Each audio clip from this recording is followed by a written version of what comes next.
The precarious balance of power. The legacy of the Second Triumvirate. Following the assassination of Julius Caesar in 44 BC, Rome had been governed by a fragile power-sharing arrangement known as the Second Triumvirate, consisting of Octavian, Mark Antony, and Lepidus.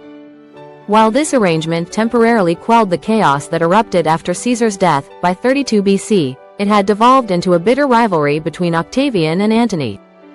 Lepidus had already been marginalized, leaving only two men in a battle for control over the Roman world.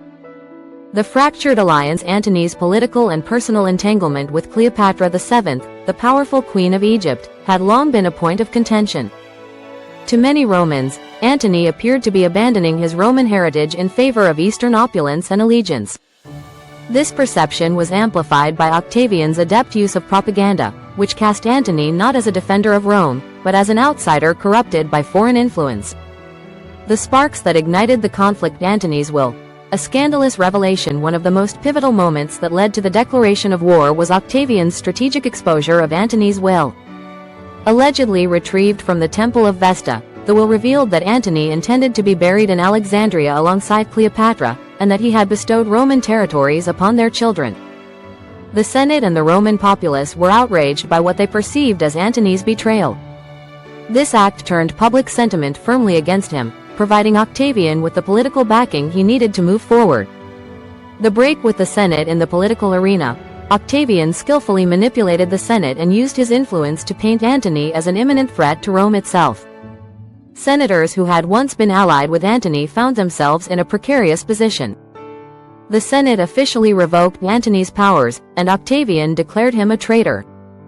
This formal action set the stage for a civil war that would ultimately determine the future of the Republic. The march toward war. Octavian's preparation for battle. With the declaration of war, Octavian began to consolidate his power, ensuring that the legions and the Roman populace were behind him. His closest ally, Marcus Vipsanius Agrippa, played a crucial role in readying the fleet and securing key military positions. The air was charged with anticipation as Rome's citizens witnessed the gathering of forces. Antony's response and Cleopatra's role in Egypt. Antony and Cleopatra prepared for the looming conflict. Unlike previous engagements, this war was not just between rival generals but a clash of ideologies: Rome's traditions versus the allure of Eastern power. Cleopatra committed her fleet and resources to support Antony, making it clear that her fate was bound to his. Alexandria, with its wealth and strategic location, became the center of their preparations. The war of words and propaganda. Octavian's mastery of messaging. Before swords were drawn, Octavian waged a war of public opinion. His speeches and proclamations painted Antony as a man bewitched by Cleopatra, a betrayer who would forsake Rome for Egypt. This portrayal galvanized the Senate and won over the skeptical populace, many of whom feared a ruler who would favor the East over Roman traditions. Antony's rebuttals. Antony, on the other hand, faced an uphill battle in terms of reputation. Though he was still revered by many soldiers for his past military glories, his credibility in Rome had been severely damaged. In the shadow of Octavian's relentless propaganda machine, Antony's attempts to explain his actions fell on deaf ears. His proclamations, made from Alexandria, only served to reinforce the image Octavian painted of a leader disconnected from Rome's heart. The final diplomatic moves. Unsuccessful attempts at negotiation. Before the final military engagement, there were last-minute attempts at diplomacy. Envoys were exchanged, and proposals were made, but Octavian was set on securing absolute victory. He knew that as long as Antony and Cleopatra remained powerful, his own position was threatened. Cleopatra's gambit. Cleopatra, ever the strategist, sought to protect her throne and legacy by reaching out to Octavian through intermediaries, proposing peace and even an alliance. However, Octavian, keenly aware of his imminent advantage and unwilling to share power, rejected these overtures.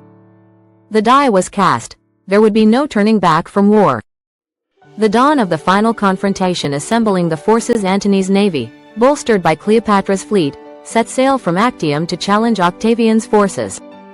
The sea shimmered with the reflections of ships bristling with armed men, a prelude to the monumental battle to come. Octavian, bolstered by Agrippa's strategic brilliance, prepared for the clash with unmatched confidence. Tensions in Alexandria. In the days leading up to the battle, Alexandria was a city suspended between hope and dread. The people whispered tales of Rome's might and Cleopatra's indomitable spirit. As tensions mounted, the fate of empires hung in the balance. The declaration's consequences and legacy. The shift in Roman power. The declaration of war in 32 BC and the events that followed led to the end of the Republic and the birth of the Roman Empire. Octavian's victory would solidify his position, leading to the Senate bestowing upon him the title of Augustus in 27 BC. The last stand of Antony and Cleopatra. Though the war officially began with the declaration, its climax and tragic denouement unfolded the following year at Actium and later in Alexandria. The fall of these two formidable figures marked the end of an era and the start of Rome's imperial dominion over the Mediterranean.